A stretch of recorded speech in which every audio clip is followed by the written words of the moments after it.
ese sentido, recordar que las corporaciones mediáticas no tienen derecho, ni los periodistas, ni los reporteros, ni los youtubers, a mentir. Gracias, presidenta. Felicidades. Gracias. Un abrazo grande por su cumpleaños. Buenos días a todos. Nancy Flores, de la revista Contralínea. Presidenta, ahora que se sabe que integrantes de la familia Weinberg están acercándose a las autoridades porque han sido identificados en esto que la Unidad de Inteligencia Financiera llamó la trama corrupta de Genaro García Luna, exsecretario de Seguridad Pública. Saber primero si en este esquema de testigos colaboradores o del criterio de oportunidad ya empezaron a devolver el dinero que obtuvieron ilícitamente con estas contrataciones que se dieron tanto en Secretaría de Seguridad como en la Secretaría de Gobernación en los sexenios de Calderón y Peña Nieto, pues a ver si han devuelto estos miles de millones de pesos que se obtuvieran por esas contrataciones, pero también saber si ya empezaron a dar información acerca de la posible relación de Felipe Calderón con los esquemas de corrupción y criminalidad de Genaro García Luna. Se está en un proceso de llegar a un acuerdo que tenga que ver con la información y con la entrega de los recursos. Creo que el viernes pasado recibí una nota de parte de Pablo Gómez que están en este proceso y le pido a Pablo si nos ayudan para que pueda informar cómo va.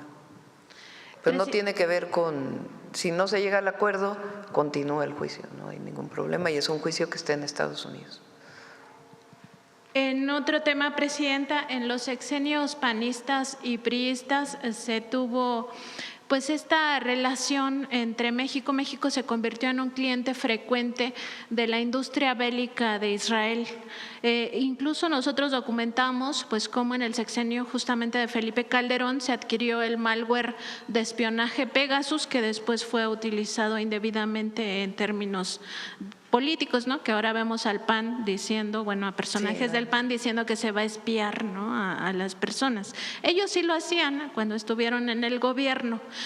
Aquí la pregunta, presidenta, es si en este contexto de las atrocidades que está cometiendo Israel, particularmente el caso del genocidio en Gaza, si México, teniendo en cuenta la Constitución y también nuestra política exterior, si no se violenta esta política exterior que marca la Carta Magna, si se pudiera revisar y en su caso cancelar algún tipo de contratación que se tenga todavía, porque en el pasado sabíamos que incluso se adquirió armamento y también se tenían asesorías con la milicia.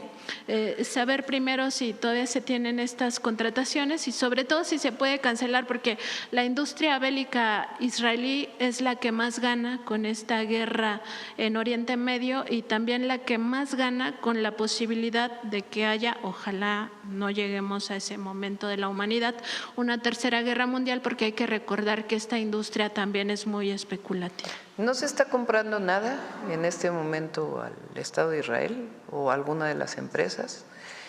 Hay equipo que se compró en su momento que requiere refacciones, entonces solamente en todo caso es alguna refacción, pero de los nuevos equipos que se están comprando no se está comprando nada. En otro tema, presidenta, también aprovechando que está aquí el doctor Alejandro Hertz Manero, fiscal general de la República, preguntar sobre si se tiene este reporte de los casos que han sido denunciados penalmente y que se relacionan sobre todo con empresas factureras de operaciones simuladas y también de evasores de impuestos. Hace unas semanas le consultamos sobre este tema y usted nos había comentado justamente que cuando llegan ante los jueces estos casos, se echan para atrás. Había una estimación incluso de que quizá fuera el 90% de los casos que los jueces no admiten para dar trámite e incluso ni siquiera generar las órdenes de aprehensión. Fíjese que la pregunta viene muy a tiempo porque lo que señalaba la señora presidenta de la necesidad de coordinación que ahora se está dando en muchos aspectos, se inició desde la administración pasada con todas las autoridades de la Secretaría de Hacienda, donde esta capacidad de coordinación y de trabajo conjunto ha ido dando unos resultados excelentes. El día de hoy, ayer salió una información de las autoridades de Hacienda, del SAT, señalando cómo se ha aumentado la capacidad de recuperación en materia fiscal gracias a este trabajo. Sí, como usted bien dice, hemos tenido muchos problemas con los jueces, pero el hecho de seguir estos procedimientos, de trabajar juntos, de estar coordinados, y los aseguramientos que hemos logrado y todos los procedimientos en los que hemos estado nos han dado un resultado verdaderamente extraordinario.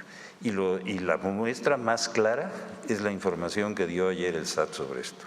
¿Y se puede saber cuántos casos son o cuáles son los más relevantes que los jueces no han admitido? Nosotros hemos estado dando toda una serie de informes semanarios, que se los puedo mandar a usted con mucho gusto, de cuáles son los temas y el tipo de industrias fundamentales a los que hemos tenido que seguir estos procedimientos y los resultados ahí también en esa información que está muy bien hecha, muy clara. Se la vamos a mandar con mucho gusto. Gracias, fiscal. Muchas gracias. Presidenta, y en un último tema preguntarle también, porque en este proceso de renovación del Poder Judicial de la Federación tan importante, que ya podríamos ver resultados incluso en materia fiscal dentro de pues un breve lapso, se vivió pues en este proceso ya con mucha mayor claridad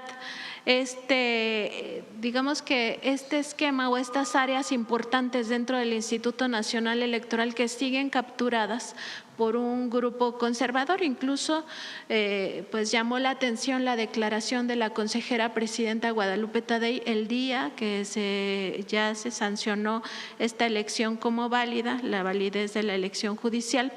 Ella hizo un pronunciamiento y habló no lo dijo con estas palabras, pero se entiende que habló del sabotaje interno que se sufrió en este proceso, como también ocurrió en la elección presidencial de 2024. Nosotros lo documentamos ampliamente. Y aquí el tema es que estos grupos de intereses creados en el INE pues tienen nombre y apellido y están insertos incluso en el Consejo General del Instituto Nacional Electoral. Y nada más para poner algunos ejemplos, pues es que ahí como consejeros y consejeras están, por ejemplo, Claudia Zavala, quien como titular de la Unidad de Quejas y Denuncias de este Instituto Nacional Electoral pues propició que se sembraran pruebas en contra del expresidente Andrés Manuel López Obrador entre 2023 y 2024 para acusarlo, por ejemplo, de que había cometido violencia política en contra de la candidata del PRIAN, Xóchitl Gálvez. También está Jaime Rivera, quien fuera director de análisis del extinto órgano de espionaje CISEN, ¿no? Por ejemplo, en la época del gobierno de Felipe Calderón, cuando ocurrió todo lo de Genaro García Luna y sus nexos con el cártel de Sinaloa. Está Dania Rabel, que es exfuncionaria del sexenio de Enrique Peña Nieto y muy cercana al exconsejero presidente Leonardo Valdés Zurita, también consejero electoral. Arturo Castillo, quien trabajó pues en el INE y en el Tribunal Electoral del Poder Judicial de la Federación en diferentes momentos cuando ocurrieron los fraudes electorales de 2006 y 2012. También está Martín Faz, cercano a Lorenzo Córdoba, a José Woldenberg y otra vez a Leonardo Valdés Zurita. Recordar que estos personajes, expresidentes del INE y del IFE, pues participaron en las marchas, estas mareas rosas, ¿no?, que después impulsaron la candidatura de Xóchitl Gálvez y que fueron muy cercanos al empresario Claudio X González Guajardo. Preguntarle, presidenta, si se tiene en este contexto contemplada alguna reforma al Instituto Nacional Electoral para que en un futuro pues ya no esté capturada por estos intereses, que no vaya en contra de la democracia de México, pero sobre todo para que sea garantía de que el pueblo es el soberano y el pueblo es el que manda y manda en las urnas. Qué bueno que lo mencionas porque mucha hipocresía. Ayer que pasábamos la cápsula de Carlos Monsiváis, de él es la frase de que la doctrina de la derecha es la hipocresía. Y tiene que ver con esto, ¿no? Porque hablan de que se acabó la república, que hay antidemocracia, que el gobierno censura, que ahorita voy a mencionar algo de eso, porque ahora todos traen, ¿no? Censura, censura. Nadie los censura a ellos, pero hablan de censura. Como retaíla, ¿no? Y nunca hablan del fraude electoral del 2006, porque quien era presidente del Instituto Federal Electoral en el 2006 es uno de los comentócratas más mencionados, cuando él validó un fraude electoral que nunca permitieron que se abrieran las casillas para contar todos los votos, que votaron por quemar las urnas después o quemar las boletas para que nunca se supiera cuál fue el resultado real del 2006. Nunca mencionan eso no es parte de eso. Por ejemplo, ahora el INE, desde mi punto de vista, se extralimitó en decir que había votos que no deberían de haberse incorporado al resultado final. Esa es labor del Tribunal Electoral, no del INE. El tribunal tiene esa atribución, el Instituto Nacional Electoral, ¿no? Ahora quieren revisar quién sabe qué tantas cosas, cuando no es su atribución. Entonces sí, son un grupo de consejeros que no actúan buscando que se cumpla la voluntad del pueblo, que finalmente eso es la democracia, sino que tienen una posición política que se traduce en todo lo que esté en contra de el gobierno, de la Cuarta Transformación, hay que votar en contra, independientemente de cuál sea o qué se presente. Que está en mis 100 puntos, una reforma electoral que hace falta. Y ya en su momento la vamos a presentar, porque tiene que ver con la cantidad de recursos que se utilizan para el INE, para 8,000 millones de pesos costó la elección ahora.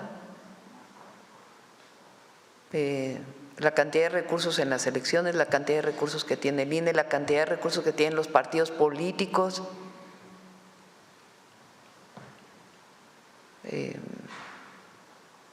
Y otras formas también, los plurinominales también, para que darles una nueva tarea a los comentócratas para que empiecen a hablar de eso.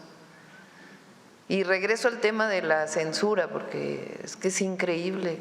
O sea, ¿en qué país del mundo una televisora, que es una concesión del Estado, habla mañana, tarde, noche en contra de la presidenta con un montón de mentiras? ¿En qué momento cualquiera de los que escribe ha sido censurado? Fíjense, me puse a investigar porque lo traen por el tema de Puebla, ¿no? El tema de Puebla es una ley que tiene que ver con el ciberacoso, en un sentido muy amplio que presentó el gobernador Armenta. Y entonces de ahí lo derivaron a que era una ley dedicada a sancionar y a censurar a aquel que hable mal del gobernador en las redes sociales.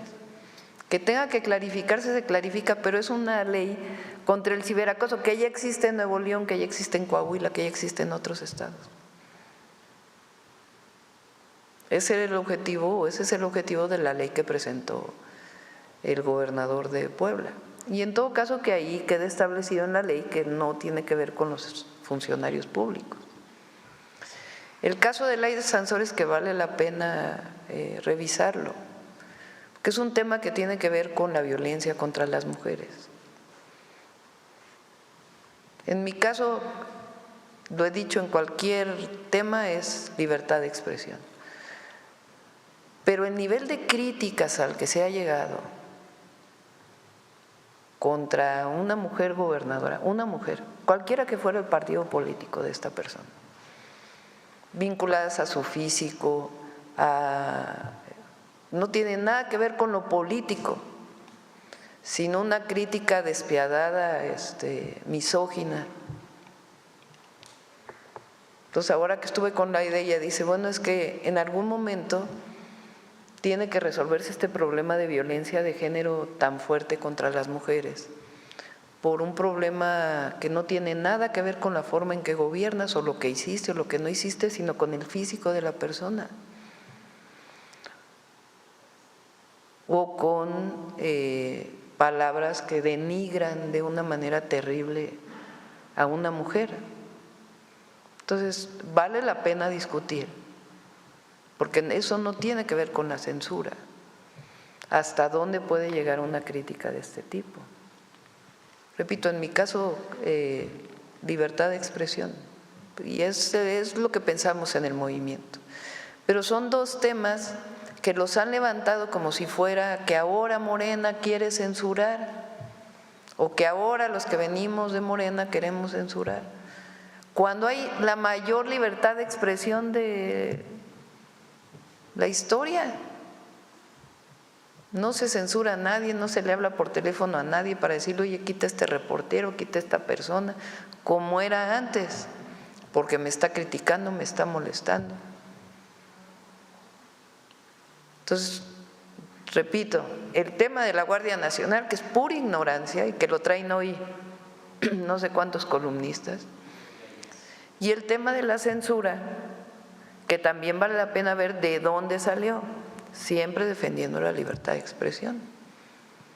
Y regresando al tema del INE, pues es lo mismo, tiene que ver con una actitud de golpeteo y no con la función de un consejero electoral, que tiene que ver realmente con que haya elecciones claras y las funciones que tienen. Entonces, vendrá en su momento.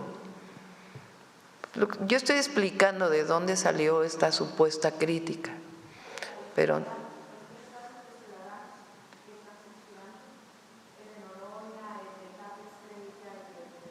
ahora de Laisha Wilkins. no, yo estoy a favor de la libertad de expresión siempre.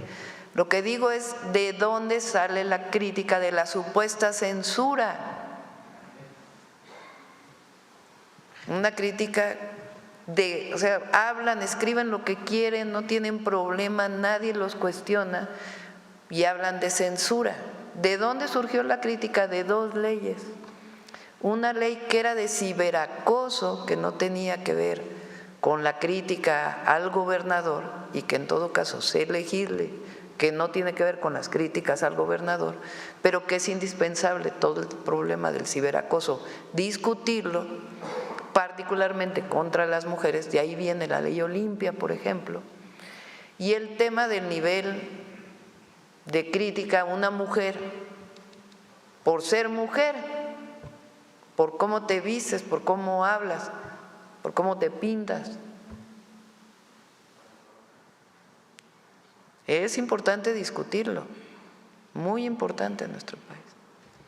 Presidenta, y nada más recordar pues que todas las personas debemos de saber que los derechos y las libertades no son absolutas, ¿no? Y que cuando chocan con otros derechos de otras personas y con otras libertades, pues ahí entra el conflicto y se tiene que resolver para la convivencia sana de las sociedades.